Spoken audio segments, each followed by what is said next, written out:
Clients with narcissistic disorder will often dramatically enact some element of their internal organization and interpsychic conflict in their first and subsequent sessions.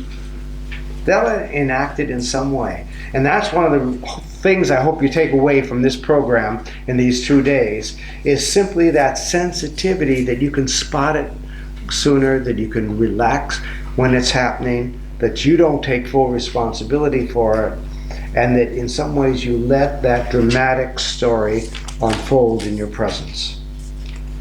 Evidence of the severity of his disorder may be embedded in the client's presenting problem. The chapter that I had hoped you'd all had a chance to read, it was right there. It was there in the first phone call, which wasn't even from the client. It was from the client's attorney, who said, my client is going to be fired if he doesn't come to therapy.